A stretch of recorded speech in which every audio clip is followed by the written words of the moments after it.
Whether you're from Uptown or Skid Row, welcome to another episode of the Cozy Quilt Cinema. I'm Michelle. And I'm Beth. Every week we snuggle up on the couch and watch a movie. We share that experience with you, tracing the emotional thread from our first watch to how it resonates with us today. Grab a blanket, settle in, because this is an oldie, but a goodie. Definitely a goodie. Though I'm still a little butthurt about the ratings on IMDb.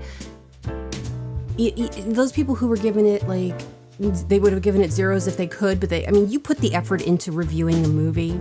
I'll tell you what the movie is in a minute, but still. And you didn't even bother to look at what this movie was about before you talked shit about it. Okay. This is a movie based on a play, which is based on a movie. It is tongue-in-cheek. It is a horror story, but not really quite a horror story. It's also a musical. We're talking about Little Shop of Horrors from 1986. Yeah, Seymour Krelborn is a nerdy orphan working at Mushnik's, a flower shop in urban Skid Row. He harbors a crush on fellow co-worker Audrey Falquar. Yes, something like that. I don't know. I never saw her last name, so. And is berated by Mr. Mushnik daily. One day, as Seymour is seeking a new mysterious plant, he finds a very mysterious, unidentified plant, which he calls Audrey 2. Dadu. The plant seems to have a craving for blood and soon begins to sing for his supper. Soon enough, Seymour feeds Audrey's sadistic dentist boyfriend to the plant, and later Mushnik for witnessing the death of Audrey's ex. Will Audrey 2 take over the world, or will Seymour and Audrey defeat it? That is by, I love this username, Hannah Montanowitz. I like that. It's like the best name ever for a movie person, review. Well, for a person writing the summary. Yes. Yes. So, let us talk about the people in this movie, because there's a lot to talk about. Well, before we do that, how did you feel the first time you saw this? Okay, so I was kiddo. 86. I didn't see it in the theater. I did see it on HBO because that's what we did. 86. I was 13 and going on 14, something like that. And my best friend and I were obsessed with this movie. We would sing it all the time. I loved it from the very first time I saw it. I thought it's not a hysterical movie. It's got its haha moments. It is what it is. It's musical theater brought to life. It's puppets. It's everything I love in a movie. And honestly, I can honestly not believe, I can't remember seeing Rick Moranis in anything before this because I was young and I don't remember. And that doesn't mean I didn't. I'm just saying I can't remember. Okay. So That's this fair. is my first impressions of him. And I love me that nerdy boy. And, Ellen Green and just the music itself. There's just, I don't understand why people wouldn't love this movie. It breaks my brain. How did you feel? I loved it. The movie made me feel like happy and joyful, even though it's sadistic, but it's lightly sadistic. It's a love story. It is. It's between Seymour and, it's a horror movie. Yes. It's Raging Bull with plants. No, but sure. Wasn't that somebody said that? Wasn't that? Yeah. Raging Bull with plants. You have to have a green thumb to watch this movie. I've got 2 of them, gangrene. Okay. Oh, yeah. How did it make you feel? So, I was in a seedy gin joint drinking some rot gut because I was a weathered 16-year-old. 18-year-old? 18-year-old? Yeah, was I 18? Because you were 4 years older than me. Sure. I don't know. I was a teenager. Yeah. I was an older No, maybe not. No, you were teenager. 16. I was 12. I'm pretty sure I was 16 12. because that's when I got my license. So I can't math. I was 12. But I I was like down on my luck, you know. On Skid Row? I'd seen the world, and and I found my way back to Skid Row. No, so it was fine. It was okay. It's a fun movie. It was just okay. No, I'm joking. I loved it. I enjoyed the music. I was a big musical nerd. Mm-hmm. I loved musicals because I got to see so few of them. Yeah. You were in an area in which you got to see musicals. When I got a bit older, yes. Sure, but I was in an area in which I was not going to see musicals unless it was from a high school play, and it was always going to be fucking Oklahoma. Well, so, Bye Bye Birdie, you know, Oklahoma, yes. The Music Man, Little Shop of Horrors. These plays or these musicals made into movie musicals were kind of the thing that made me most happy. As sadistic as it is, I always liked Seven Brides for Seven Brothers. But if you break it down, it's really a fucked up movie. But I always liked that movie. But I really enjoyed the movie. I really loved the fact that I got to see any musical. So I was very happy about this. I don't know that I knew enough about the world then because I did not grow up in a city. I grew up in a small town. It is still hard for me to reconcile that small town kid with city life and the things that people have to go through. Yeah. Seeing the woes that are displayed during the movie, mostly towards the first of it. Yeah, the Skid Row aspect, yeah. Setting the Skid Row atmosphere. It's hard for me to reconcile because, yes, we had homeless people, but it was a small town. Yeah. So you only had maybe one or two that you knew about. Yeah. And probably the rest were run out of town for all I know. But, you know, there's the idea that people live in rundown buildings and that things are barely being held together. Of course, this is in that depression, post-depression era where they're still trying to come to terms with their economy and everything else, and businesses are still failing. Yes. So there is cash to be had, but it's just not trickling down like every president promised. So, yeah, I mean, I really love this movie, but let's talk about the cast. Okay. And then we'll get to the meat of this. Yes. And by meat, I mean a dentist. So the infamous Audrey 2 is voiced by Levi Stubbs of the Four Tops. Yeah, no doubt, man. Such a great job, too. Such a great, just the vocal range and the anime that he brings to it. Oh, yeah. I mean, even just excluding the fact that we are once again looking at a Jim Henson production masterpiece here, you forget that Audrey 2 is a puppet. I mean, if you don't forget that it's a puppet, then you're obviously not letting the movie do its job. Yeah, because you get pulled into it. Yeah. But let's talk about his works. He was obviously he was the lead singer for the Four Tops. He was the Little Mermaid TV series as King Triton. In Captain N, the Game Master, he was Mother Brain. Okay. So those are the highlights. Okay. So he did a lot of voice work. Yeah. Which is good because he has that voice. It was so fantastic. So one of my other loves, Rick Moranis, plays Seymour Krelborn. He was in Ghostbusters, 1984. Honey, I Shrunk the Kids, which apparently is a big movie. I did not know that. Oh my gosh, really? I didn't know that people enjoyed it. Yes. 1989. He was in Spaceballs. Yes, he was. Which we did. We also did Ghostbusters. We did not do Honey, I Shrunk the Kids. Nope. We did Sugar, I Enlarged the Children. It's actually Honey, I Blew Up the Baby.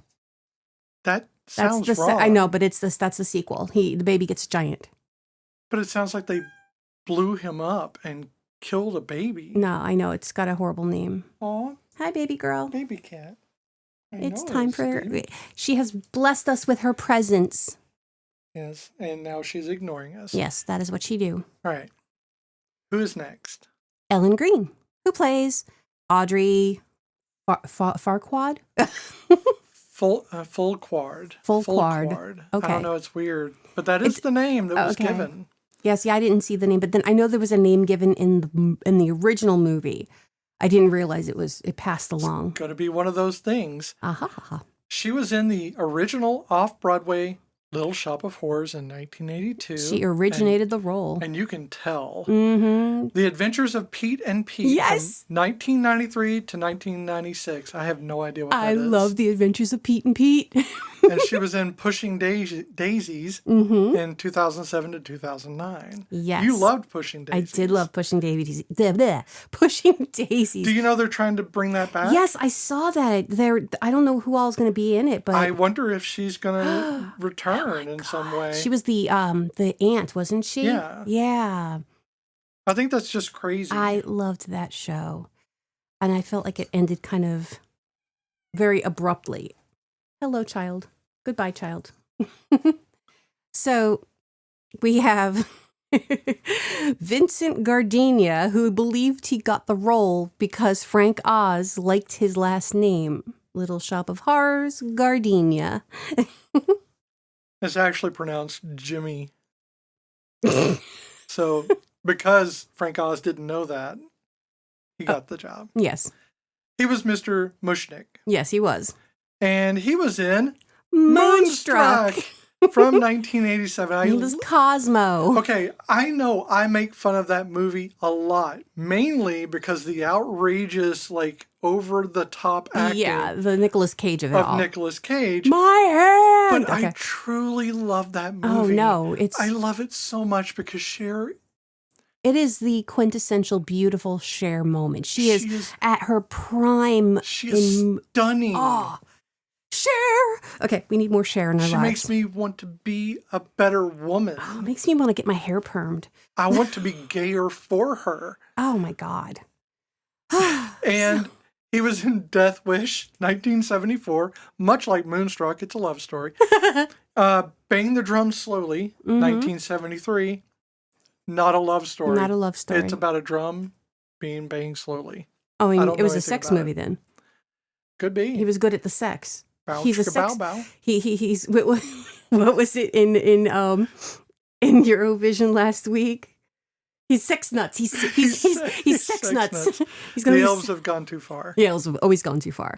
So then we have Steve Martin as Orrin Cervello, DDS. Doctor. He was in The Jerk, Yes. 1979. And boy, I can't wait till we talk about that movie.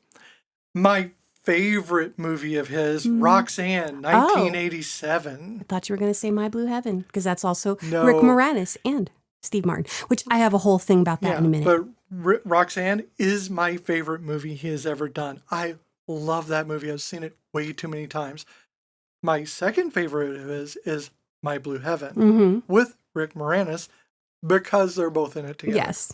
And I also have, because we have John Candy in this film as well, Planes, Trains, and Automobiles. Okay, so I have a little thing over here I'm going to read in a minute, and it's all of the actors in the movies that they were in together. So, okay.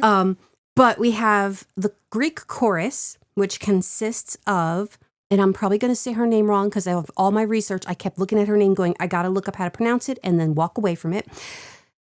Titania Arnold, who was Crystal. Right. Michelle Weeks, who was Ronette. And Tisha Campbell, who was Chiffon. Now, the reason why they are named this is for obvious reasons. And if you don't know the obvious reasons, I will tell you. The Crystals, the Ronettes, and the Chiffons. Yeah, they were groups. Mm-hmm. Groups. In which they are styled after. Yes. The early 60s. Doo-wop. Yes. Kind of thing. All right, so the prominent works for Arnold is Martin from 1992 to 1997. You have to know she's in that. Yes, but Tisha Campbell is Gina in Martin as well. Right. Yeah. Right. Everybody Hates Chris from 2005 to 2009. The Neighborhood from 2018 to present. Mm-hmm. Isn't The Neighborhood with, it has Schmidt from New Girl in it? Maybe. I think so. Campbell's prominent works are also Martin, School Days from 1988. You gotta love that. Yeah, she was an acting fool. I think it was one of her first things she did. My Wife and Kids from 2001 to 2005. And Week's prominent works are primarily Little Shop of Horrors stage and film performances. Yes. That was her thing. Yes. So, and then for the little one-hit cameos that we have in here, I've got Jim Belushi for Patrick Martin, who appears at the end of the film. I have John Candy, which you mentioned, who plays Wink Wilkerson, the DJ. Bill Murray, who has a cameo in the dentist office as Arthur Denton. I'll get back to that in a minute. Christopher Guest, who is the first customer who sees Audrey in the window. And what's that strange and interesting plant? Or plant, yeah. And we have Miriam Margolyes, who is the nurse. And the reason why I mentioned Miriam is because not many people realize that is also Madame Sprout from Harry Potter. So if you know your Harry Potter, if you know your... You have to be quick, though, because she gets beaten up a lot. Miriam Margolyes, okay, the bad thing about this is I have seen her in a lot of stuff. And her interviews, she's a tough old broad. Don't get me wrong. Her giving Alan Cumming the shit is bless. I love it. But what I don't like is that she did an autobiography and she said that Steve Martin was very violent with her in those scenes. But everybody who has worked with him in that movie and has since worked with him before and after have all said they don't know where that's coming from because he went out of his way to make sure she didn't get hurt. So, some people have their own perspective, and maybe she just felt put upon that day. Maybe. Or that week, or however long it took. Yeah. Bill Murray, he's filmed in 2 days, but he ad-libbed so much that when they were putting the scenes together, they had such a hard time trying to make it cohesive. That they just started using his voice while they aimed at everything else? I think it got to the point where, all those chocolate lines are just like, that's all they could put together as anything cohesive. It worked. And Heather Henson is the girl with the brace, the thing on her face, right? In the dentist office, and that is Jim Henson's daughter. Okay. Let's talk about the director. Yes, Frank Oz. Who is his prominent works are The Muppets as a performer and creative collaborator across multiple films, Dirty Rotten Scoundrels, and What About Bob? What about Bob?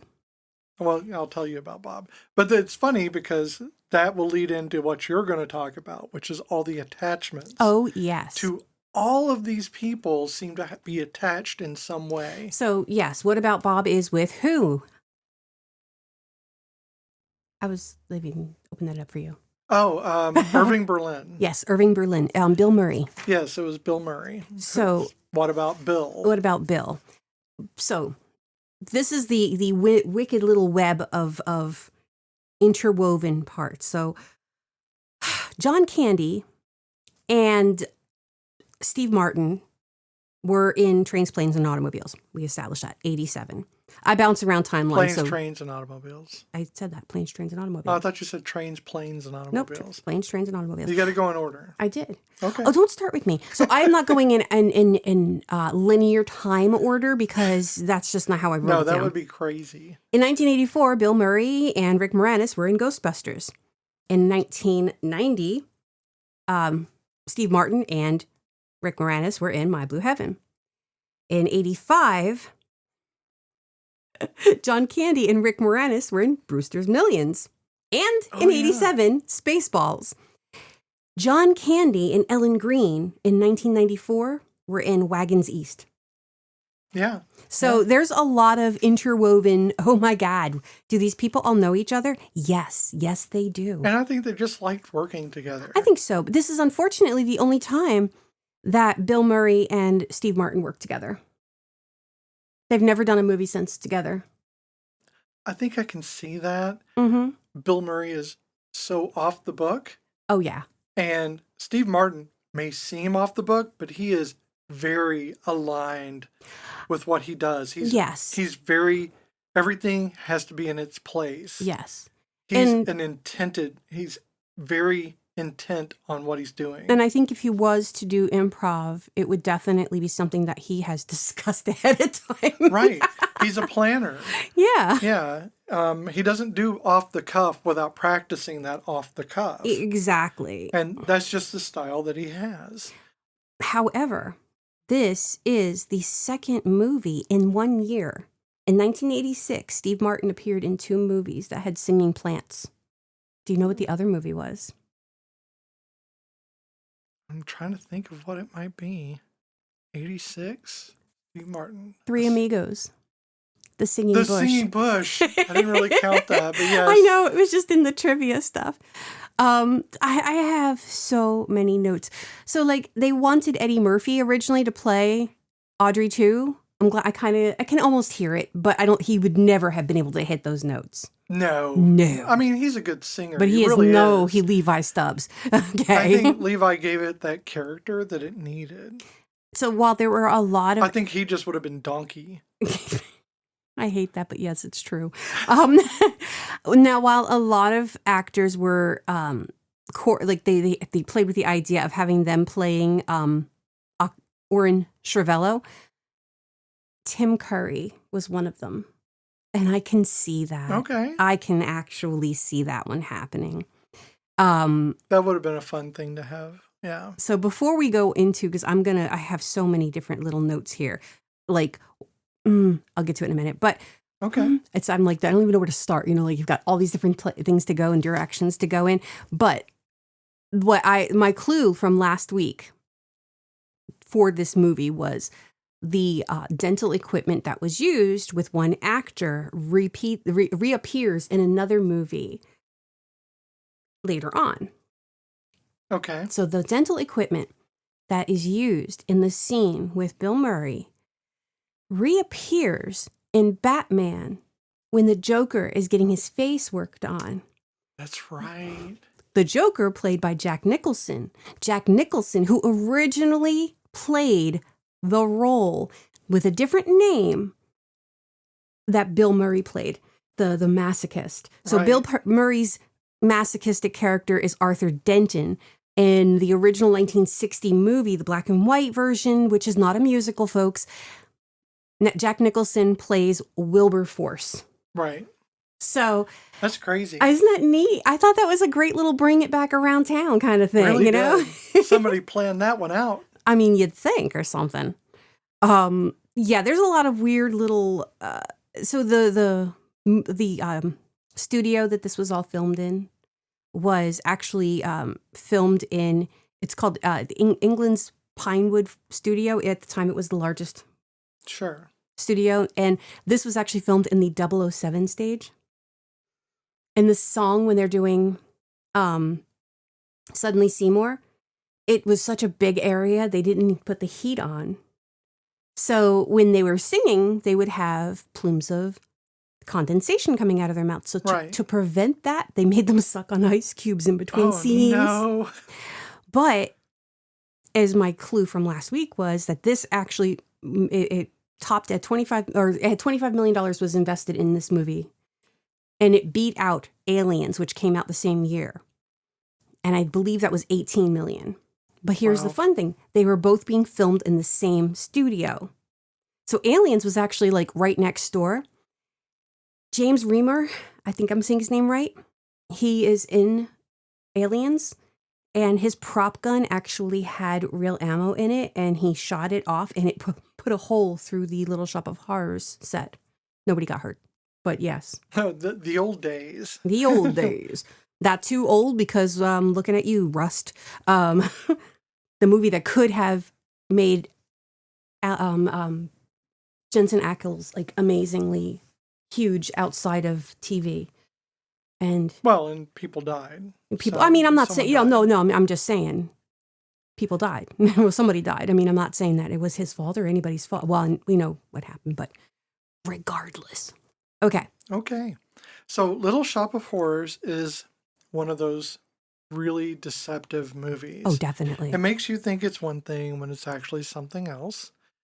And it really leans into you're about to see a Little Shop of Horrors. Mm-hmm. It's a monster flick. And even the original wasn't a monster flick. Sure. It was a comedy. Sure. Horror. And this is like a tender story wrapped within a comedy, wrapped within a monster story. Mm-hmm. So it's satirical in some ways. It's very camp. Very And they camp. make sure you understand it's camp by using the Greek chorus Mm-hmm. to lead the way. They're your narrator. They are. all intents There is a and little purposes. bit of a narration in the beginning, but yes, they are the true narrators of the story because they are the Greek chorus. They lead it through. And beneath that humor and the music, there's this emotional narrative that just runs through it all. Oh, there's a darkness. And well, it's longing. Well, yes. Everybody in this thing is longing for something. Oh, they're longing for a change, or they're longing for love, or they're longing for a home, or they're longing to not be in the place that they are, or that their place was better, was the way they either remember it or better than it ever has been for them. Yes. And then there's self-worth. It comes up many times, mainly between Seymour and Audrey. Yes, and they don't think that either one of them, like they don't think themselves. They have no self-worth. And they're telling each other that they don't have a sense of self-worth. Yeah, and then, but like they'll sit there and say, you need to be better for yourself, blah, blah, blah. And then in the next breath tell somebody else, oh, well, they're just too good for me. Right. And it happens, though. I mean, when you don't have a lot of self-worth, you look at other people as having so much more than you. And it's not an economy that's sustainable. Yes. Emotional economy. You have to have some self-worth in order to love another person. You might not have to have a lot, but you have to have some. Oh, definitely. And Seymour's emotional arc for me is about that yearning for love, for stability, because he's an orphan. And he's never had parents. He's only had an owner, because he's essentially a slave. Yeah, and I actually wrote that in my notes. Liz, I'd never really caught that before because, again, I was younger and didn't really pay too much attention. As I got older, it was more just about listening to the songs, not the actual story, because you know the story, so you don't pay attention to the details. So when he's like, Mr. Mushnick took me from an orphanage and gave me a broom, you're going, okay, so he got him from the orphanage and set him up in the basement of his flower shop. And that's where the kid lived? Yeah. I mean, yeah, that was kind of fucked up. I liked you, Mr. Mushnick, but you kind of got what you deserved. Well, and, I mean, because he does come off kind of as a almost fatherly figure, he doesn't really get mad at him that much. No. Even when he does stuff, he just kind of discounts it, and he's like, you're stop doing that, Seymour, and that's about all he does. Yeah. I just hate that he says, let's go out to eat, and then he's like, oh, well, then, Audrey can't go because she's going out with Orrin, and then he's going to take him out to eat, but no, the plant passes out, literally, Yeah, so he's not a great guy. No. He thinks he is, and that's what sustains him. Exactly. But the plant itself that Seymour finds becomes this kind of toxic opportunity for him to change things. So are you a Seymour? Are you an Audrey? I definitely think I'm more Seymour. Audrey's more of a accepting harm as love. Yeah. And Seymour's more of accepting disregard as love. Yeah, I can see that. I think I am more of a Seymour in that aspect. I feel like to a certain degree, I may be a combination. I might be their love child. So you're the baby at the end? Yes. There's no baby. There's no baby at the end. There are two children at the end, but no. Yeah. Well, not at the end, but in her vision. Somewhere that's green. Sure. But I think that, that opportunity is much like, it's reminiscent to me of, when you're in an area like that, when you're in a place that you see no future, of becoming engaged in either a gang or a mob, or something of that nature, you find those things are not necessarily legal, that will help get you out of anything because you're willing to do just about anything to survive. And if you're an orphan and your boss says he's going to close the place down, yeah, you kind of go out of your way to try to not lose your one job you have, since that's also your home. Right, because you live in the freaking basement. You're already scraping the bottom of the barrel. You really have no place left to go. Exactly. Yeah, I see that. And, you know, in the abuse, I think this might have been one of the first times I ever saw somebody, like a man hit a woman, even though you don't see it on screen. You do kind of see it, but not quite. The silhouette. Yeah, the silhouette of it.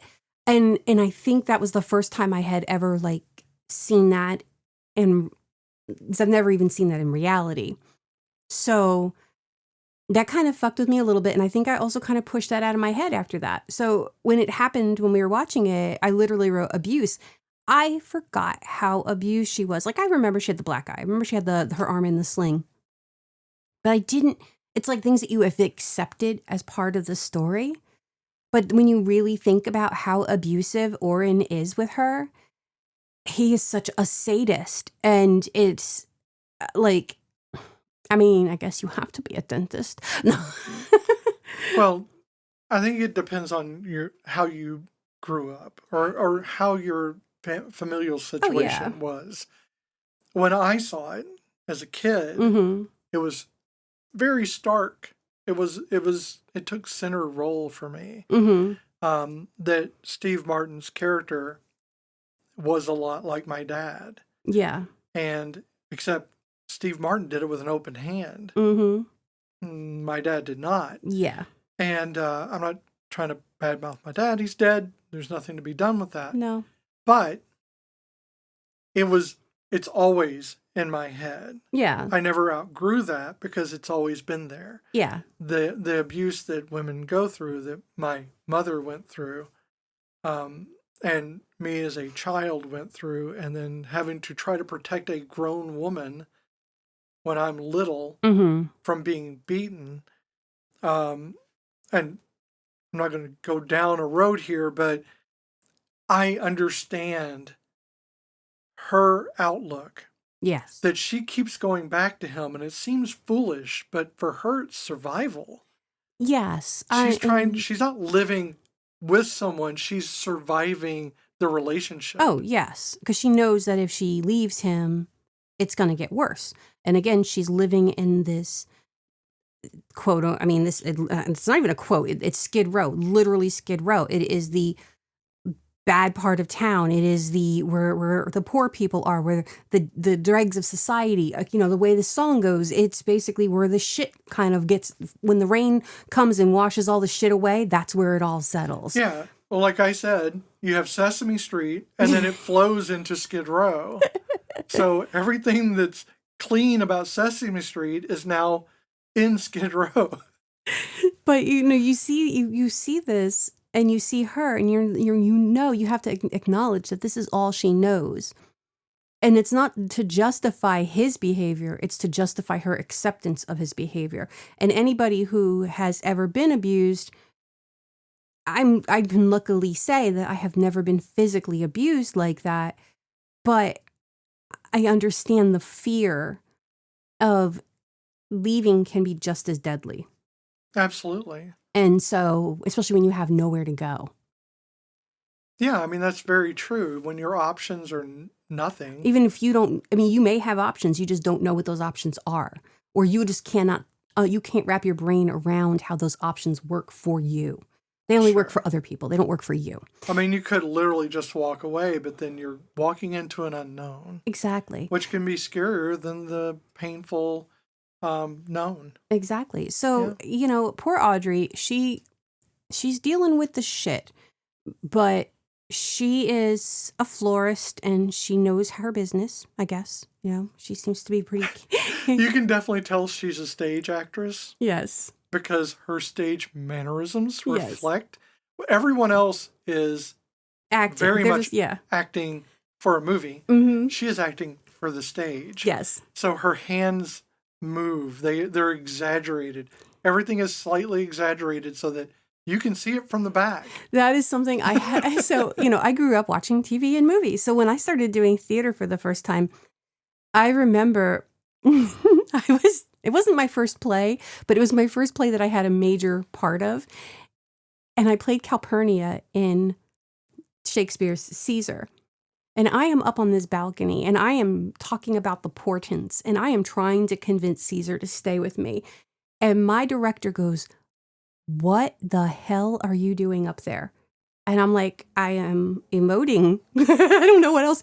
She's like, "No, you got to use your body. You have to you have to be stoic because they were stoics, but you have to use your body to convince Caesar to stay. You have to use your voice. You have to use what the audience can see. Right. So if you cannot physically move your arms around, which was, if I'm moving my arms around now, people, they practically had to tie them behind my back because I want to move my arms so much. The only thing I was allowed to do was move my hands up like I'm touching the dream that I had. Like I'm seeing it in front of me. And that's all I was allowed to do. So I had to rely on my voice because I was relying on my face. Yeah. So yeah, just, you don't act with your face on stage and you act with your whole body. And it's something that I had to definitely learn. So you see her and she's not only just acting with her face, but she is acting with her whole body. You're right. She's doing it for the people sitting in the back row. Oh yeah, she's projecting. Yes. And I love that. I love No, that. no, I like it because it's that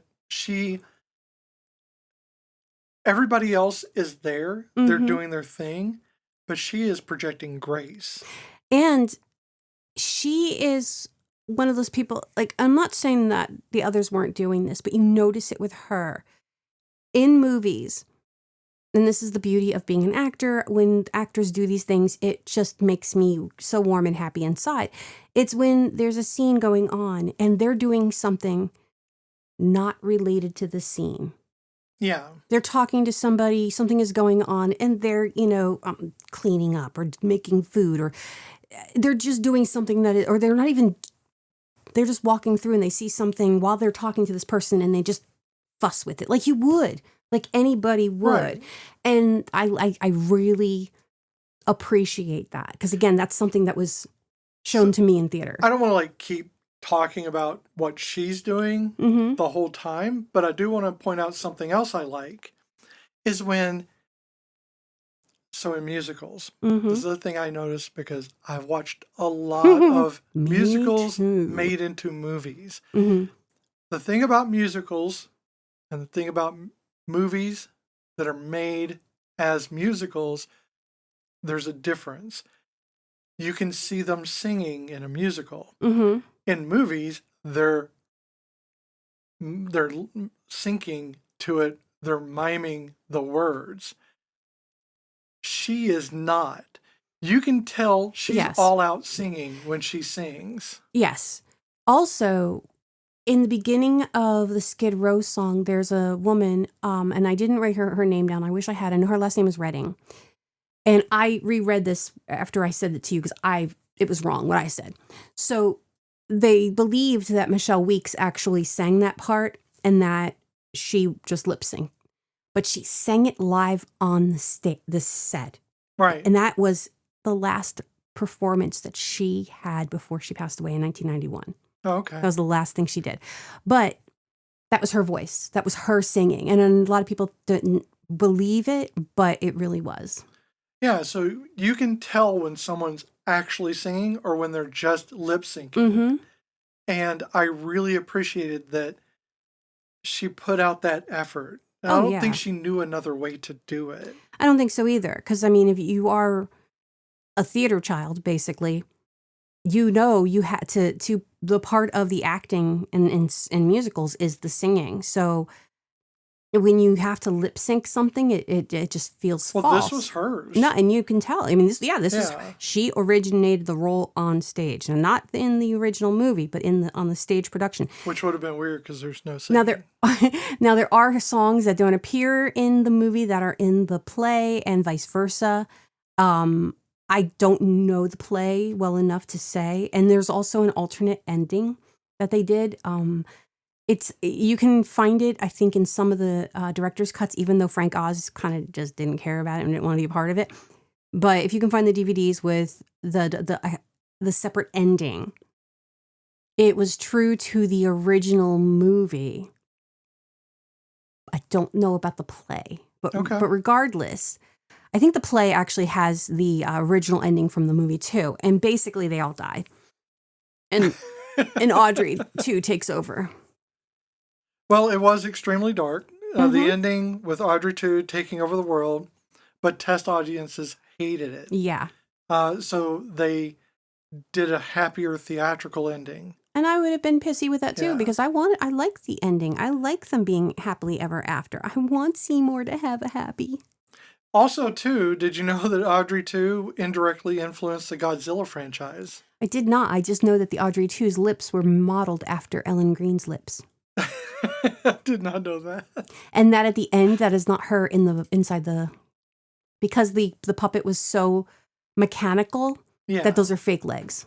Well, yeah. Well, I thought maybe they made like a little bed in there and she's laying in there and kicking. Because I didn't know. Yeah. And that it was actually her legs, but no, they said it was just too dangerous inside of there. I mean, there'd be no way to really keep that weight up with the way it was suspended. Well, I mean, if they didn't use the actual talking mechanical one, if they just made one for her to, like I said, lay in and kick her legs, but that was probably easier this way. Yes, I think it was. A lot less dangerous. Definitely.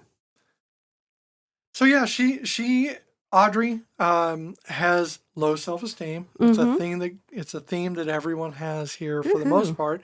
The ones that don't tend to be the bad guys. Because arrogance kind of, breeds to, this whole I can do anything and it doesn't matter who I step on along the way. But she dreams of a simple, safe life. And she talks about this in Somewhere That's Green. But she honestly doesn't believe she deserves that life. She just dreams of it. Somewhere, yeah. I mean, I love that song because that is such a hearkening to that time that frankly didn't exist. Sure. So we live in a time right now where everything is like, back when America was great.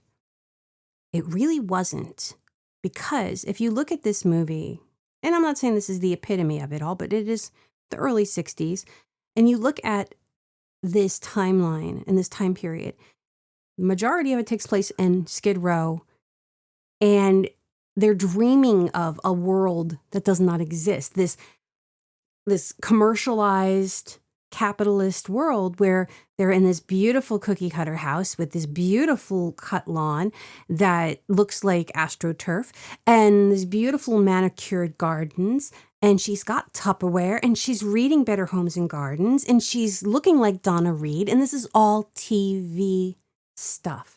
It is the American dream as brought to you by. Exactly. Yeah. Because it didn't exist. Anybody whose parents or grandparents lived that way, they were rich. And they weren't living the American dream. But that was the privilege of living that way. And the privilege of living that way often broke many people trying to live that way. It's a dream that was promised that was never going to be realized by 99% of Americans. So again, I'm going to refer to a movie that we will probably never cover because, but in the movie Great Balls of Fire, Winona Ryder. Yeah, exactly. So Winona Ryder is playing the 14-year-old cousin wife of what's his face, sister brother. Yeah, of what's his face, Jerry Lee Lewis, and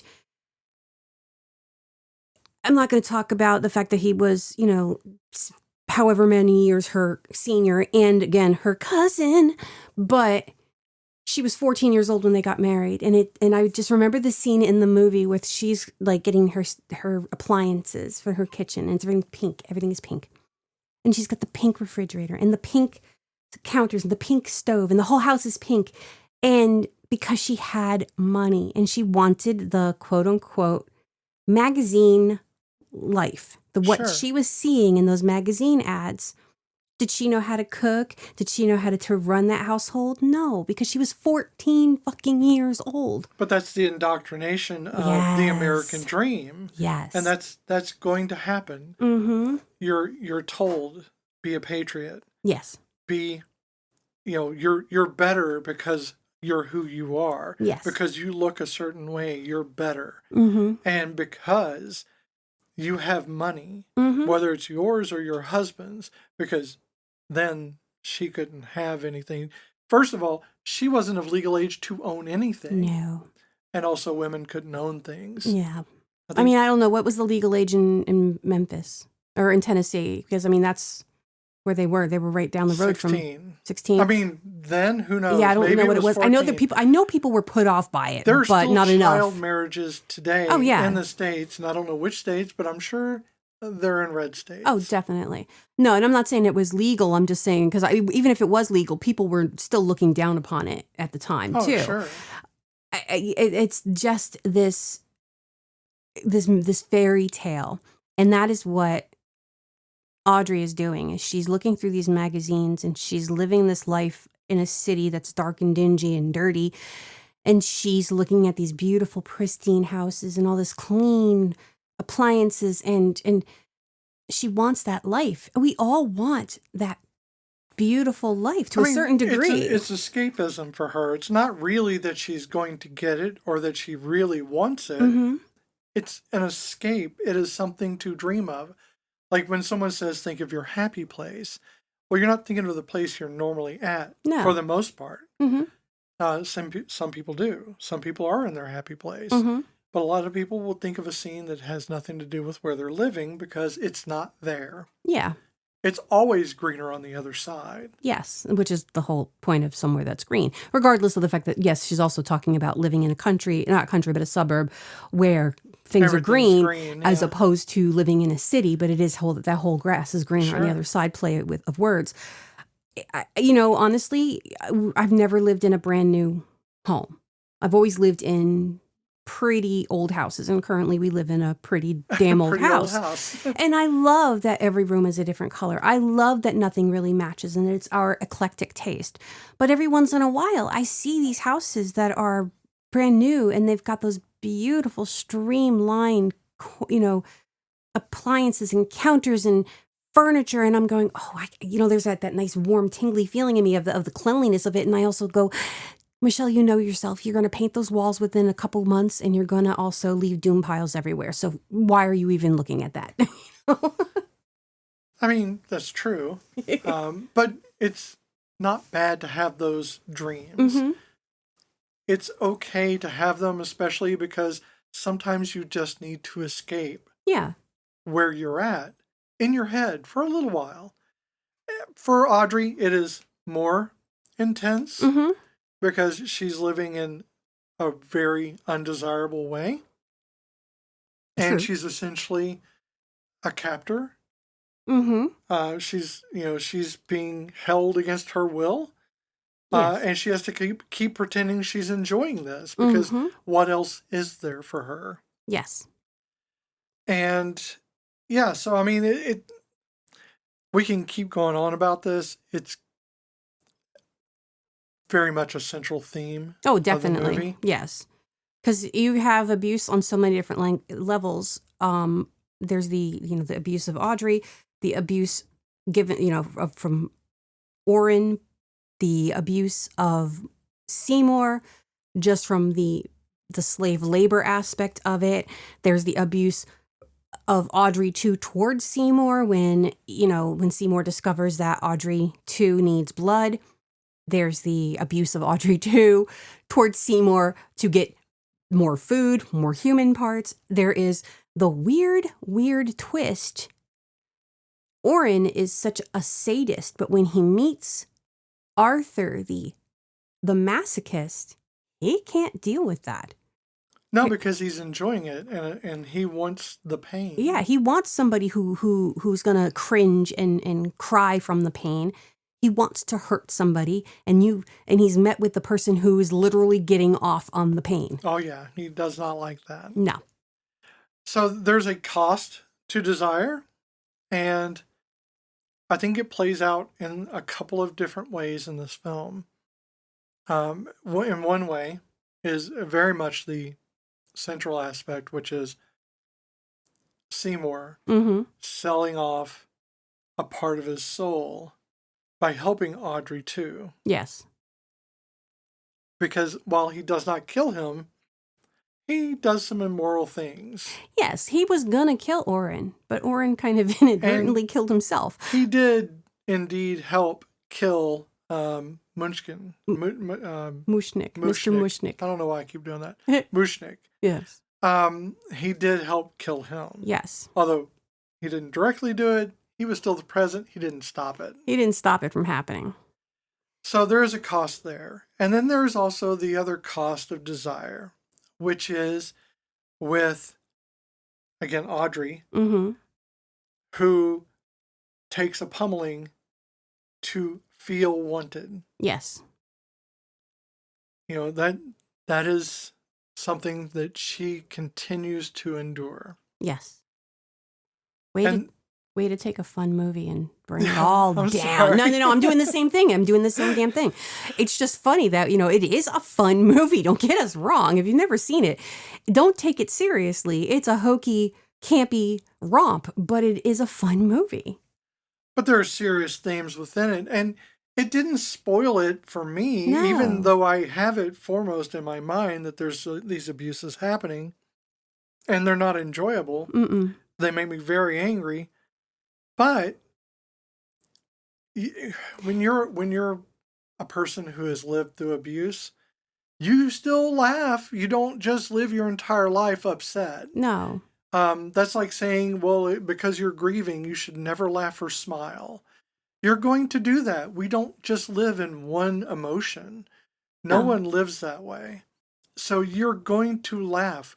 We were at my father's funeral and my mother's funeral, and we laughed at some points because that's part of healing, and it's still part of life. You just don't live in one emotion. No. We live in a myriad of emotions. We are a rainbow of emotions. Oh, yeah. And we're living them all at one time. Some peak out more than others, and that's when you see the result. Well, and also the two people who are causing the abuse towards Seymour and Audrey get their comeuppance. They die. Oh, absolutely. And then eventually, so does the plant. Ish. I'm going to say ish. So Seymour and Audrey are killers. Well, at least Seymour is. No, anyone who goes after them dies. Yeah, but they weren't. But Audrey did not know that Seymour killed Orrin Mr. Mushnik. That's how good she is. She didn't even know she killed him. Murder spouses. It's almost as good as, the murder husbands in fan fiction. But we have a lot of capitalism is thrown into this as well as part of the camp, is that you can fail upwards pretty easily. Yes. You just have to have a dream and a plant that's willing to eat people. Oh, yeah. And obviously it is Audrey, too, that is the reason why they are successful. And Audrey, too, calls them out on that. They're like, this is all about me. I got this all for you. You wanted it to be known. You wanted the radio stations, and you wanted the money, and you wanted the privilege of it all. That's me. I brought that to you from outer space. So every time I see this movie, I'm always upset by Audrey 2's discussion in that aspect where he's saying, I did all this. I was masterminding it the whole time. Screw you. And I'm like, you were such a cute little plant. Why couldn't you just be nice? Okay, I feel the same way about our cat. She's sleeping behind us. She's my baby. She's never done anything I wrong. found her at 2 weeks old in our field, screaming her little head off. I wiped her little booty. I got all the claw marks because she never liked her booty wiped. I fed her. I held her. I took her to the vet. You know what that little bitch does now? If I even look at her sideways, she bites the living fire out of me. Mean, but I love her. Sweetie pie. I love her so much, but she's an asshole. So yeah, no, I get that. So I just feel betrayed. It does a really good job of making you feel betrayed by the way that Audrey 2 acts midway through the movie. And I'm like, But you could have been such a nice little friend. Why couldn't you just be a friend? You're thinking it's going to be Charlotte's Web, and Charlotte's actually going to bundle you up and eat you. Yes. So I have another question for you. How did you feel about the plant guy? The plant guy? So I am in this point of the movie is a comedy. It is not meant to be serious. But there's a scene when he's talking about the total eclipse of the sun, when he finds Audrey too, and he goes to the plant store, and Mr. Wong, I think is what his name is. That is very where he bought it. Yes. So it's extremely racist. That's what I was thinking, but then I was like, well, maybe because it's 60s feel about it, maybe that was the way it was accepted for for somebody from China to still dress. But then I'm like, no, they would no. I mean, I don't know if they did or not, but I kind of doubt it. I kind of doubt it, and I seriously doubt that other people dressing up in their, because the chorus did the same thing. They had on the and also the Chinese guy is obviously going to sell him a plant he didn't own. Yeah, he's going to sell him an exotic plant because why would it's going to come from the exotic worlds of Asia. But he didn't own it. He didn't own it, but he still sold it to him for $1.70. But that's the thing is he cheated him by selling him a plant he didn't actually own. Mm-hmm. It's all very, it's a very and I think it is part of the film is this is how people are treated. Yes. We have a lot of abuses here, and one of those is that racism. Casual racism. Yes. Not just racism, but unacknowledged casual racism. Yes. Now, I mean, we'll talk about it when we do Castellini, but I do think that it is a very broad cast. I mean, none of the mains are people of color other than the chorus. It's a broadcast in the sense that they certainly use people of color as people who are poor. Ancillary characters, and they are always the underdogs in every situation, sure. Or they're a supporting role of some kind. Here's my thing. If you find that a character that you have is a person of color or a marginalized person of some kind, like LGBTQ or disabled, and they are carrying all the water for your characters, that is bad. Yes. That is an abuse of that person. No one should be carrying water for your characters. No. Your characters should be carrying the water for others. Now, unless you want them to be the bad guy.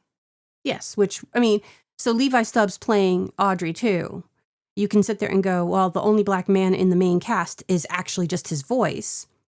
But then he's also, you have Audrey too, which is doing the mannerisms and affectation of a black man in speech. Right. But then you have to say, but they're from outer space, so what do they know of any of this? Because it's a plant, and there's actually no black people in the whole main of the cast. So you can sit there. It's this fine line of wibble-wobble. That's speaking to that alienation of you're not from this land. Yeah, and so again, it's that wibble-wobble of what you know and what the characters know. And either way, it's not a good thing. But I think that was intended. Oh, yeah, because you have this, I don't think that was unintended and it just kind of seeped in. I think they purposely did this as part of I don't see Frank Oz as being, and I could be wrong, I don't know a man personally, but I don't think he's a racist individual. I just think that he's... Well, I don't think he wrote it or cast it. I mean, he did have some in there. He did have his fingers involved in some of it. Sure, but I don't think he wrote the film and he didn't cast it. He probably approved a lot of them, but it was probably due to ability. And this was probably very purposeful that they had the Greek chorus being the three black women who are going to lead the narrative because they are primarily what you think of in that area. Yes. There are going to be marginalized people there. Yeah. But they are outside of it. They are, as you pointed out to me, and I never caught this before, I was always outraged at these girls, these women, who are in these nice dresses and with their hair done and everything. And they're And in if you know rain. if you know any black women out there, and this is not me being racist, this is from every black woman I have known my whole entire life. They don't get their hair wet. No, when there's hair washing days, but out in the rain, oh no, that shit's, especially when you got your hair pressed. I don't know. I'm not going to comment on that, but if they got their hair pressed, they don't want their hair getting wet. That's a lot of money. But I was always outraged that they would put them in that position where they would get wet. Mm-hmm. And then you pointed out to me, they actually don't. They made sure they weren't wet. Yes. So while they're in the rain, they're not actually getting wet. Yeah, their skin is not wet. Nothing about them. I was like, oh, okay. So they're literally outside They the are film. outside the film. So originally, Frank Oz wanted them to have spotlights on them every time they appeared, but it became too much of a problem to get them lit right. And they were actually supposed to be involved in the dentist song, but it was actually disrupting the whole flow of it. Yeah. And it would just get in the way because it wasn't a very big area. I tell you what I like is when they come out of the darkness in the alley. And then they're like, that is like that Greek muse where they just kind of like fade in to like push the narrative. Yes. And then fade back out. And then right before the Skid Row song is when they're actually playing other characters. Right. They changed. But they're still Ronette, they're still Crystal, and they're still Chiffon because that's when you learn their names. But they're playing girls from the block and not the chorus at that moment. Well, that's when they're in the movie. They're affected by the things that happen. But then there's the narrative them, which is outside of that. Yeah. I like that. Like, shouldn't you be in school? I'm in a split session. I split. There's a lot. I just friggin' love this movie. Well, there's a lot to it. And I think that it's going to be hard to break down any one thing and hit everything else. Oh, yeah. And we're trying, but I think there's too many pieces to this. There really is. You have fate versus agency. Mm-hmm. So, like, you have the fate of where everyone sees their lives going, mm-hmm. and the complete lack of agency when to Audrey change 2 that fate. is And Audrey 2 becomes that spirit of change, but also takes in the away worst fucking way. because it also takes away their autonomy and their choice, because Audrey 2 is basically influencing them into the direction. But that's how the American dream works. Yeah. You think you have agency, but you never really did have agency. No. You just got trapped, and this is that capitalism thing, spirit of the capitalism that's here as well, is that you are trapped, mm-hmm. and you think you're making a difference, but you're just in a different cage. Yep. So at the end, when they're in this really nice cookie cutter house, and you can be happy for them, but they're in a different cage now. Yeah. And then it pans down, and there's a little tiny Audrey 2 again, possibly Audrey 3, or one of the other little buds. And you see that, which makes me think that it wasn't fate that he found Audrey 2 after the eclipse. It's almost like Audrey picked Seymour. Right. And keeps picking Seymour. I just think that I think the movie is pushing the idea that you don't really, you feel you have agency, but you really don't, because mm-hmm. it comes down to fate. And you have very little ability to change the things that happen to you, mm-hmm. but you have the idea that you have it. Yes. So we keep persevering because we believe we have choice. But there really is no choice. There's only going forward. Now, you can make random choices, but is it still your choice, or was that designed for you? Exactly. Sometimes the choices that we make are really not choices. They're just designed to be those.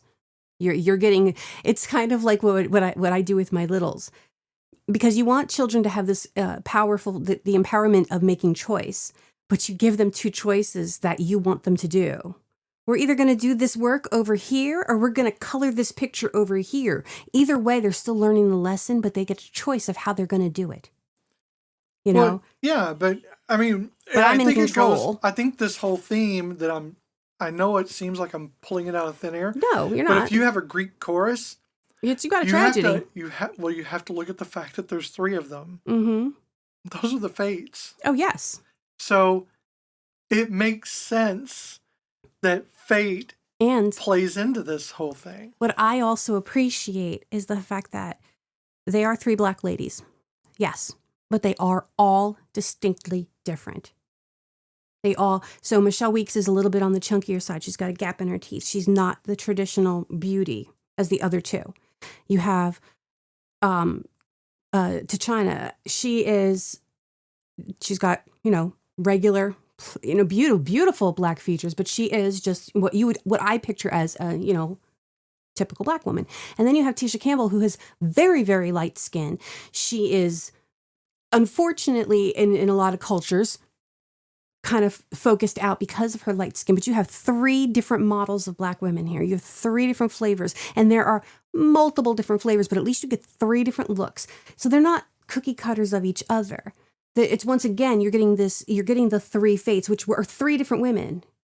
Okay. You know what I'm saying? Like you said, the fates, and that made me think of that there are 3 different women, 3 different aspects right there. You didn't have 3 women who, they dress alike, but they're still 3 individual women.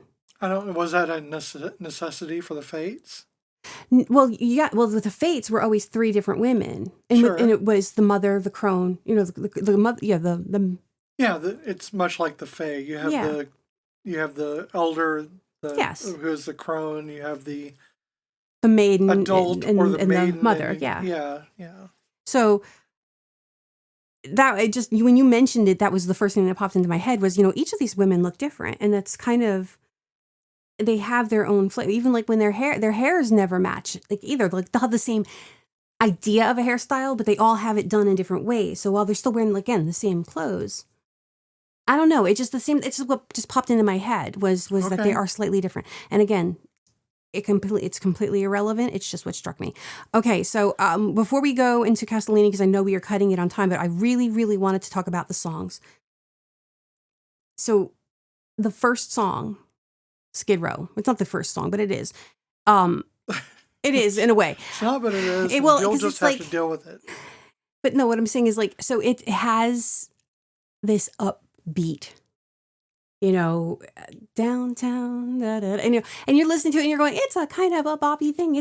You're happy. They're going, no, listen to the fucking lyrics. It's horrifying because it's talking about being on Skid Row and the darkness and the shit that they have to deal with. They're showing you They're showing it to you, but there's just this, it's that deceptive, because of the way the music, and that happens a lot in this movie, is you have these songs that are just, they're catchy. They sound happy, but they're not. And they catch you and they bring you in. But my whole point of this thing, bring up the songs, is Mean Green Mother from Outer Space. I know Alan Menken was a little bit pissy because his songs were not chosen as Oscar songs, nominated songs. But Alan could sit down and just take a seat for a minute because he's going to kick ass when The Little Mermaid comes out in a few years. Okay. But with this was the very first Oscar-nominated song that had bad words in it. Well, Audrey too, had a foul mouth. Foul mouth, as if it was raised by me. I know. Who the hell was teaching him? I mean, I don't even say tough titty much. Well. Because if I started saying tough titty all the time, I'd say it in my classroom and I would actually get in trouble for that because it would slip out of my mouth not thinking about it. You said it twice in 10 seconds. I know. Now it's a problem. Tough titty. So 3 times. And he does say shit twice. Once in the song and then at his final zapping. Okay. So anything else about the songs? No, that was pretty much it. Okay. I mean, probably have more, but Suddenly Seymour is my jam though. I mean, it is. We'll go over that in the Castellini. Well, the reason why I liked it was because I like to try to, I would always fight to hit her range, and I can't. I don't have her range. But if I go outside and start singing that at the top of my lungs, I'm hitting those notes. Okay. So the Castellini test, we're going to see how this movie looks to feminism. Yeah, it's going to be a problem. There have to be at least 2 named women characters with at least 5 lines of dialogue each. Good luck. Well, this is a squinting sideways type of moment here. You've got your 3 fate, the chorus, the Greek chorus, and you have Audrey.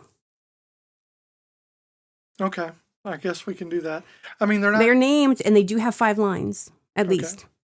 but I think they're gods. No, okay. Okay, but it's either fine. way, let's put it this way: they may have five lines together. They are women. They are characters. Yes. That is fine. Those characters must have a conversation, not necessarily with the other woman, either not about their partner or with their partner, future or current, and not about their relationship. So Audrey does talk to Seymour and Mr. Mushnick about things that are not Orrin. Yes, she does talk about Orrin Very a lot. limited. It's a very limited But amount. they talk about... again, you're saved by the Greek chorus. Yes, and they do talk about the, Audrey too, but I don't really think that... Audrey does talk with... it's about her relationship, but in a way, she does tell Seymour about her, upbringing, why she is with Orrin. Not Sure, but it's still about the relationship. It is, but just but again, you're saved by the Greek chorus again because they have a whole conversation that has nothing to do about relationships. That's true. When they're in movie mode, when they're not in as the chorus at some right human mode. We'll yes. say that. At least one of the women has to be integral to the plot, meaning that if she were written out of the film, it could not reach the same ending. Well, if we didn't have the Greek chorus, who would tell the story? But if we didn't have Audrey, there would be no reason to have an Audrey too. It would be there would be no reason for Seymour to try so hard. Exactly. And while he may have found a plant, he wouldn't have named it Audrey too. He was only looking for the plant because he was still trying to make something of himself so that he could still be with Audrey. Yes. Or at least around her. Yes. So, in the weirdest way possible, it passes to Castellini, but we still have two of our own that are additional to see if there's other things we can look at, which is it inclusive and how? So, again, they do not... movies, man, you just do not hit the, intellectually disabled group of people or physically disabled group of people. You kind of miss that a lot, but quite a bit. Or they are used in a way that is not positive in any way. No. For the most part. And while it does have a very diverse background cast, it is lacking in foreground cast.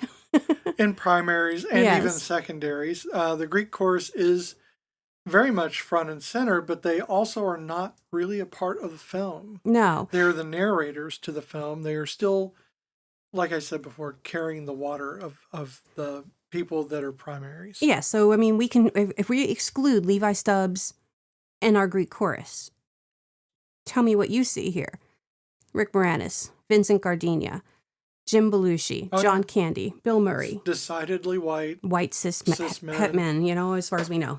White cis men at the very least. Yes. So you're not going to see, there's no gay representation, no trans representation. The only thing, and I read this and I kind of ignored it because it was a throwaway comment, was somebody had said something along the lines of, is Audrey too male?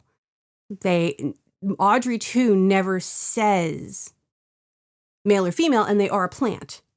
Which can be male and female. They're an alien plant. Yes. So or an alien plant life. And plants can carry both male and female attributes.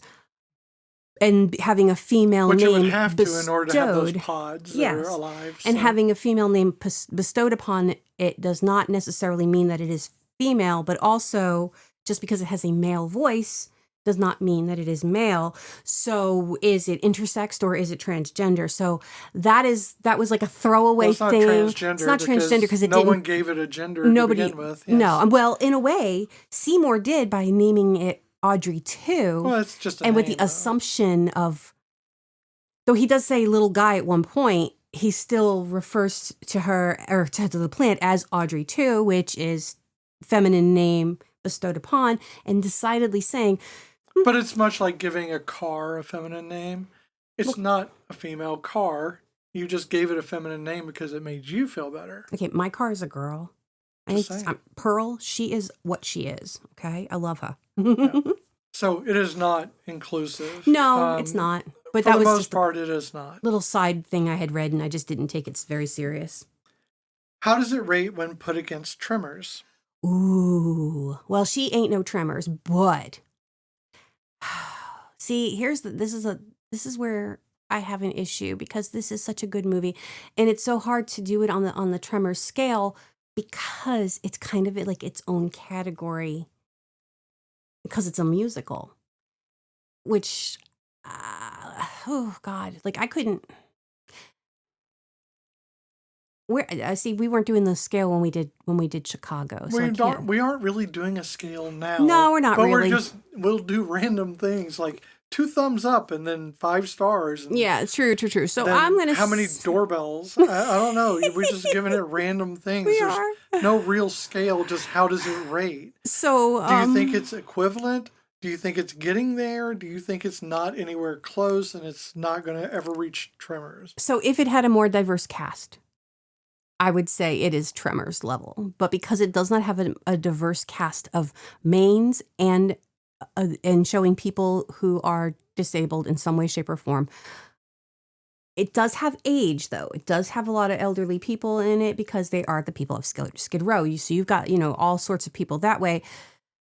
So I'm going to give it a 9. Okay, so 9 Jack Skellingtons. I was going to say 9 Audrey 2 pods. Okay. I think it's probably more of a 6 for me.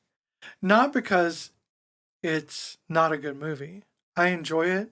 Mm-hmm. I love musicals. This is a good musical. But for me, there's so many things that remove it from the fun. Yeah. I think I'm blinded by the songs. Sure. But I think a lot of things remove it from just pure fun for me. I think it's that, like I have a really overly developed sense of justice. It doesn't always make sense. Mm-hmm. And it's usually a hindrance in a lot of ways. Mm-hmm. And this movie always hits on those. And it always makes me feel bad for having watched it. Even though I love the music and I love the story, I just wish it had more justice in it. There are a lot of injustices and they add up. True. And I'm talking about like, especially like with when he bought the plant, when he bought Audrey too, that I was just like, it took me a full like 5 minutes after that to like pay attention again. Cause all I'm thinking about is what kind of racist crap was that just to throw out in the middle of everything? It's that whole like, because it's, from the Orient, it's going to be magical. Mm-hmm. Why, it's the same issue I had with Gremlins. Yeah. Why did you have to do that? You didn't have to do that at all. If they can magically appear anywhere, they came from outer space. Why did it have to come from? Yeah. That? I mean, you could have bought it from a girl selling flowers on the side of the street. You know what my problem with Gremlins is? The Christmas Story? The dad dying in the chimney. Yeah. My problem is he's still in there. No, actually the big problem is when you get to Gremlins 2 and then somehow she ruins Easter or something, right? Doesn't she like ruin another holiday? I kind of love that though. I mean, it's funny. No, don't get me wrong. It is funny because she brings it back around. But yeah, I think she's the suck. Yeah, she's the buzzkill of everything. She sucks out all the fun out of when you're like, oh, it's Easter, and they go, and she's like, my mother died on Easter. I don't know what it was. Yeah, I forget if it was Easter or what it was, but yeah, there was definitely a holiday going on, and it was like, oh, God. It's like you're afraid to take her to Thanksgiving with friends because she's going to talk about the time that her aunt choked on a turkey. One of my 4-year-olds actually mentioned to me a few weeks ago, he was like, have you ever seen Gremlins? I watched Gremlins with my dad, and I'm going, baby, you are 4. I couldn't imagine letting my 4-year-olds watch that movie. I mean, and not saying it's scary, but it is for a 4-year-old. It's a little messed up. Yeah. It really is. Especially the dark story about the father. I don't think he's paying attention to any of that. I think he was just looking at the monsters. Sure. But still, man, that is some creepy ass shit to be showing a 4-year-old. So we skip this. Okay. How do you feel now about this movie? Well, now I'm bummed out because you pointed down. I'm so sorry. No, has it changed for you? Or is it still the same? It's still the same. there is a lot wrong with this movie. So yes, me giving it a 9, I am definitely blinded by the songs. But I love the music. I have a lot of good memories to go along with this movie, even though it is problematic at times. It was a part of my life where my best friend, and it was one of those few moments that we were fully in sync. She was one of those people who always wanted more for her, from her life in a way that she stepped on people to get there. Yeah. And that was the only time that, and when we were obsessed with Stand By Me, I think there are 2 moments that we were just nerding out, and she was letting her nerd flag fly. And I don't know where she is today, but I hope she's able to be the person that I remembered her being. Parks and Rec, where Leslie Knope and her friend, who is Yes. played by Parker Posey. Yes. They are in the, Yeah, so the whole with Eagleton. we know what we're talking about. Yes. Yeah, the Eagleton versus Bonnie. And where, Leslie knows her as this nerdy girl in sweatshirts that hung out with Leslie. And if you know Leslie Knope is just a big old nerd. And then, Parker Posey's character goes to Eagleton and becomes this, haughty-toddy person with her nose in the air. Pretending to be something. She's not. Yes. And that was my friend. And she always hung out with people who had more than her. And though her family was digging themselves a great life, they were building it, a life that my family was not building. But it always bothered me that I never fit in with the people that she became friends with, and she would get so mad when I would what she perceived as me embarrassing her. But you're Leslie Knope in this situation. I am Leslie Knope in the situation. So you are awesome, and she only got 1 episode. Yeah, because Leslie Knope is my role model, and I want to be her when I grow up, even if I'm much older than her. But yes, so yeah, that's why I think I have good memories of this movie, is because I had that person in my life, and she was one of my first best friends. That's valid. Yeah. I don't make friends very easy, so. So for me, it is the same. It hasn't changed. I still see the same things. I don't think it changes. I don't think the movie is bad. The things that I notice about the movie don't make it bad. No. The things I notice about the movie make it the movie. It's always been that for me. It continues to be that for me. I don't think people should go by what I say on whether or not they think this movie is good or bad. Yeah.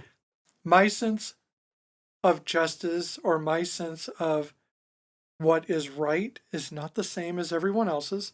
I'm a white trans woman.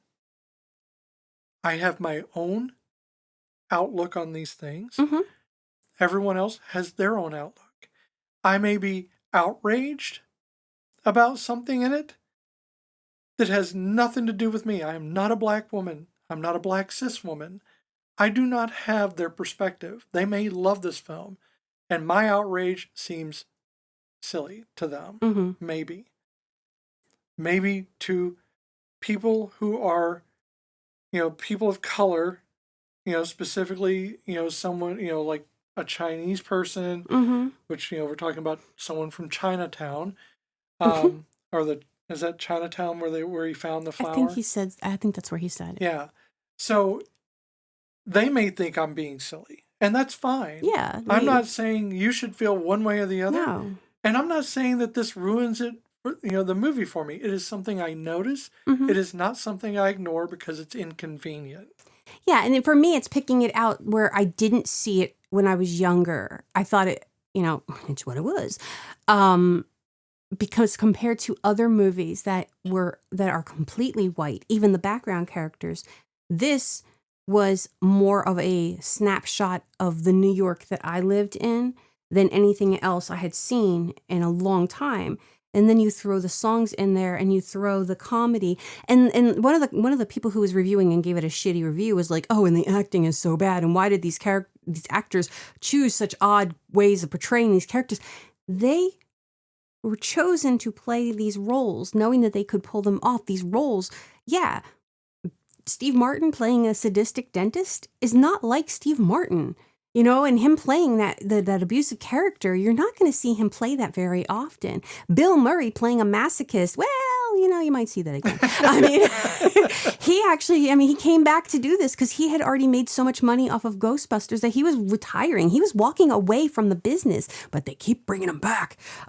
He keeps coming back because he gets bored. I think he gets bored. Actually, I think what he really wanted to do is he wanted to get out of comedy and do serious roles. Well, he did Razor's Edge, and that was, he really loved doing that. He wanted to come back to doing that, and he wanted to get those meaty roles. And the only way to do that was to put himself out there again. That movie that you mentioned today, I kind of want to see with him and Adam Driver and what's her face, Tilda Swinton. Oh, yeah. I really want to see that now because I, A, love Tilda Swinton, B, love Adam Driver, and C, love Bill Murray. The Dead Don't Die. That's it. I want to see it. Yeah. It probably sucks, but I don't care. I don't know. It's one of I think it is supposed to be a serious film. I'm not sure. Oh. I don't know. I don't know anything about it. I just know that those three are in it, and that's a win. I know, and it seems to me like it should be a comedy of some kind. Or at least, Moonlight Kingdom-ish That's level. what I'm thinking. Maybe something like that. A Wes Anderson type of a thing? Right. Maybe it is. I don't know. We'll have to look that up. We'll get back to you on that one. Yeah, so maybe we review that sooner than we think. Yeah. So let's wrap this up then, and... That's my cue, folks. I gotta get out of here. Going. I gotta get something to drink. She's got the hook. She's dragging me up. Play me off. Da-do. No. Diddle-diddle-doo. I don't know. I don't know. I don't know the music for playing. No, that's bringing someone in. That's a circus. Well, it could be both. Okay. So, thank you for joining us for Little Shop of Horrors 1986. This has been Cozy Quilt Cinema with Beth and Michelle. We loved having you in our blanket fort as we share the emotional highs and lows that movies can leave lingering within us well after they are over. To keep those feelings going, please follow us on Instagram and Blue Sky at Cozy Quilt Cinema. Or send your feedback and personal reflections to, you guessed it, cozyquiltcinema@gmail.com. You can find our episodes wherever you find finer podcasts. We have smell-alikes, but we are the original. I don't know. No, I don't know. No idea. Please consider subscribing, leave a rating, help us grow this community, and please watch your step. It's icy out there. Yes. Stay classy, San Diego. Wrong movie. Damn. And if you would like to hear some more of our dulcet tones speaking to you through your headphones, you can check us out over on Folkloric, where we discuss all sorts of crazy crap. I mean, really, it's about the supernatural, the paranormal, the odd. We try to cover things that other folklore podcasts don't. Yeah, I mean, we do and we don't. Part. So, I mean, we did do Mothman, but then we talked about that. But he has a shiny butt. He does have a shiny butt. It's a juicy booty. Tina would be proud. Yes. So, yeah, come over to Folkloric and check us out. So here are your clues for next week's episode. All of the actors, except for one, every single one of them are in another movie together. The whole cast but one. Again? Yes. So we just did that. Yeah, well, that's no. That's a little different because this was like 2 or 3 in different movies. That was more of a web. This is a whole. Okay. This is somebody took a scooper and they scooped everybody out. One fell through the cracks. I know what it is. I'm giving you the material. I was going for a really awesome visual of pasta. Okay, go ahead. Yes, okay, forget it. So the concert that is featured in this film can actually be seen in whole, as if it was broadcast on TV. You can find it on the DVD.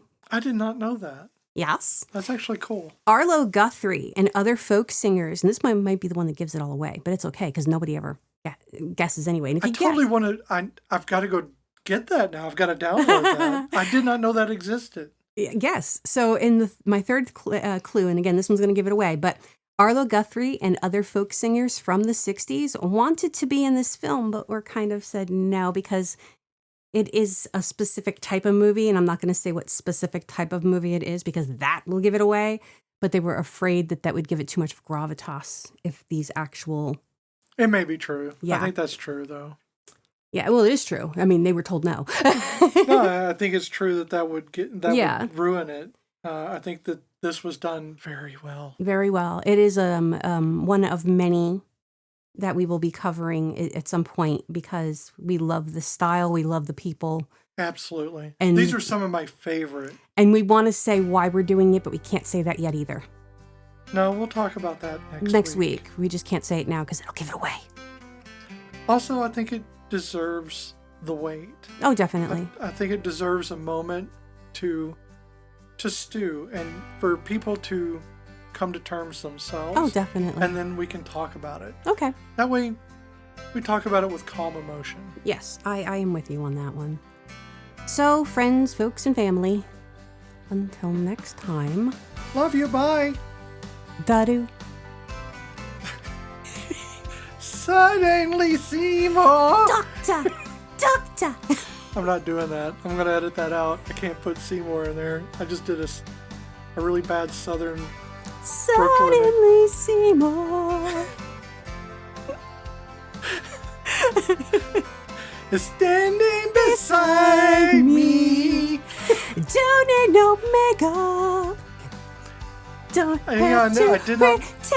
Okay. I didn't mention that is that some of the songs are really horribly misogynistic. Oh, yeah. No. Yeah, definitely. I'm not going to put that in either. This is all getting edited out. I just think that's funny. Okay. I love you. I love you. Get the fuck off of this podcast.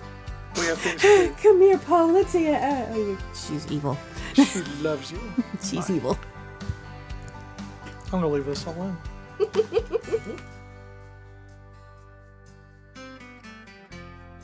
What kind of a weirdo prank is that, Seymour? I don't know. I think it's some kind of fly trap, but I haven't been able to identify it in any of my books. I gave it my own name, though. I call it an Audrey 2. After me? I hope you don't mind.